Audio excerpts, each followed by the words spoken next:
7 news TV నేను మీ శాంతి. Triple R సినిమాలో మంచి దోస్తులైన ఎన్టీఆర్ రామ్ చరణ్ ఇప్పుడు బాక్స్ ఆఫీస్ దగ్గర బాగా సృష్టించబోతున్నారా అంటే నిజమే అంటున్నారు ఫిల్మ్ నగర్ తమ్ముళ్ళు. ప్రస్తుతం ఎన్టీఆర్ చేస్తున్న దేవర సినిమాకి రామ్ చరణ్ చేస్తున్న గేమ్ చేంజర్ సినిమాకి మధ్యలో గట్టి వార్ నడుస్తోంది. ఫ్యాన్స్ మా సినిమా గొప్ప అంటే మా సినిమానే గొప్ప అంటూ కామెంట్స్ తోనే ఫైటింగ్ మొదలెట్టేశారు. అసలు మ్యాటర్ ఏంటి, ఎందుకు ఈ రెండు సినిమాలు బాక్స్ ఆఫీస్ దగ్గర ఇంపార్టెంట్ గా మారాయి, ఫ్యాన్స్ మధ్యలో వస్తున్న గొడవలేంటి అనేది తెలియాలంటే ఈ వీడియోని చివరి వరకు చూడాల్సిందే. కొరటాల శివ డైరెక్షన్ లో అడవి నేపథ్యంలో దేవర సినిమా చేస్తున్నాడు జూనియర్ ఎన్టీఆర్. అత్యంత క్రూరమైన క్యారెక్టర్ లో కనిపించబోతున్నాడు. ఇప్పుడు ఈ సినిమాకి నేషనల్ వైడ్ గా విపరీతమైన హైప్ క్రియేట్ అవుతుంది. దీనికి కారణం ఏంటంటే ట్రిపుల్ ఆర్ సినిమా. ఈ సినిమాలో ఎన్టీఆర్ అడవి బిడ్డగా నటించడం అనేది చాలా మందిని ఆకట్టుకుంది. ఇప్పుడు ఇదే నేపథ్యంలో దేవర వస్తుంది కాబట్టి చాలా మంది కనెక్ట్ అయ్యారు. ముఖ్యంగా బాలీవుడ్ లో ఈ సినిమాకి మంచి క్రేజ్ వస్తుంది. దీనికి మరో కారణం ఏంటంటే జాన్వీ కపూర్ తెలుగులో చేస్తున్న సినిమా కావడం. జాన్వీకి బాలీవుడ్ లో సెపరేట్ మార్కెట్ ఉండటం. ఇప్పుడు కపూర్ ఫ్యామిలీ కూడా ఈ సినిమాని గట్టిగానే ప్రమోట్ చేస్తున్నారు. అందుకు తగ్గట్లుగానే వచ్చిన సాంగ్ టీజర్స్ అన్ని కూడా మిలియన్ వ్యూస్ తో ఆకట్టుకుంటున్నాయి. ఎన్టీఆర్ కి సెపరేట్ బజ్ ని క్రియేట్ చేశాయి. అలాగే మరోవైపు శంకర్ డైరెక్షన్ లో రామ్ చరణ్ చేస్తున్న గేమ్ చేంజర్ సినిమా కూడా మంచి హైప్ ని క్రియేట్ చేస్తుంది. డైరెక్టర్ శంకర్ కి హిందీలో మంచి మార్కెట్ ఉండడం, అలాగే రామ్ చరణ్ ట్రిపుల్ ఆర్ సినిమాతో సక్సెస్ అవ్వడం అనేది మంచి ప్లస్ అవుతోంది. అలాగే ఈ సినిమాలో కియారా అద్వానీ హీరోయిన్ గా ఉండడం అనేది కూడా బాలీవుడ్ లో మార్కెట్ నింపుతోంది. అందుకే ఇప్పుడు ఈ సినిమాకి మంచి హైప్ క్రియేట్ అయ్యేలా కనిపిస్తోంది. ఇప్పటికే ఈ సినిమాకి భారీగా బిజినెస్ జరిగినట్లుగా సమాచారం తెలుస్తోంది.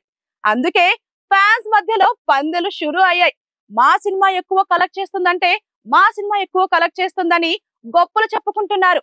నిజానికి గేమ్ చేంజర్ సినిమాతో పోలిస్తే కొరటాల ఎన్టీఆర్ తో చేస్తున్న సినిమా దేవరాకి ఖర్చు పెట్టింది చాలా తక్కువ.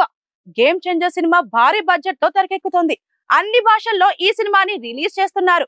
అంతేకాదు శంకర్ కి తమిళంలో మంచి మార్కెట్ ఉంది. అలాగే హిందీలో కూడా హైప్ క్రియేట్ చేస్తుంది ఈ సినిమా. అందుకే ఈ సినిమా ఎక్కువ కలెక్ట్ చేసినా కూడా లాభాల ప్రకారం చూస్తే దేవరాకే ఎక్కువ వస్తుందని ఫ్యాన్స్ కామెంట్ చేస్తున్నారు. ఖర్చు పెట్టింది వసూలు చేసింది ఇదే చూడాలి అని అంటున్నారు. దేవర సినిమాకి ఖర్చు చాలా తక్కువ అని, అలాగే కలెక్షన్స్ విపరీతంగా వచ్చే ఛాన్స్ ఉందని బల్లగుద్ది మరీ చెప్తున్నారు. అప్పుడు సినిమాకి 200 కోట్లకి పైగా లాభం వస్తే సినిమా గేమ్ చేంజర్ కంటే పెద్ద హిట్టే అని లాజిక్స్ వర్కౌట్ చేస్తున్నారు. శంకర్ సినిమాకి 100 కోట్ల లాభం వచ్చినా, దేవరాకి 50 కోట్ల లాభం వచ్చినా ఒకటే అని, ఈ సినిమా రేంజ్ అలాంటిది అని కామెంట్స్ చేస్తున్నారు. శంకర్ లాంటి డైరెక్టర్ తీసిన సినిమా మినిమం 500 కోట్లు కలెక్ట్ చేయడం గొప్ప కాదని, కొరటాల శివ చేస్తున్న సినిమా 100 కోట్లు ప్రాఫిట్ వచ్చినా అది చాలా పెద్ద విషయమేనని చెప్తున్నారు. లాజిక్స్ ప్రకారం చూస్తే ఫ్యాన్స్ చేస్తున్న కామెంట్స్ కరెక్టే అయినా రామ్ చరణ్ సినిమా రేంజ్ వేరు, ఎన్టీఆర్ సినిమా రేంజ్ వేరు. ఈ సినిమాని కంపేర్ చేయడమే పెద్ద తప్పు అనేది విశ్లేషకుల భావన. అంతేకాదు రామ్ చరణ్ ఫ్యాన్స్ కూడా శంకర్ సినిమాతో దేవర సినిమాని పోల్చుకోవద్దని అంటున్నారు. ఎవరి సినిమా వారిదే అని, ఏ సినిమాకి ఉండే క్రేజ్ దానికి ఉంటుందని అంటున్నారు. కానీ సోషల్ మీడియాలో మాత్రం ఈ రెండు సినిమాలపై పోటీ నడుస్తోంది. ఎక్కడ ట్రైలర్స్ టీజర్స్ కనిపించినా కూడా ఫ్యాన్స్ కామెంట్స్ తో సమాధానాలు చెప్తున్నారు.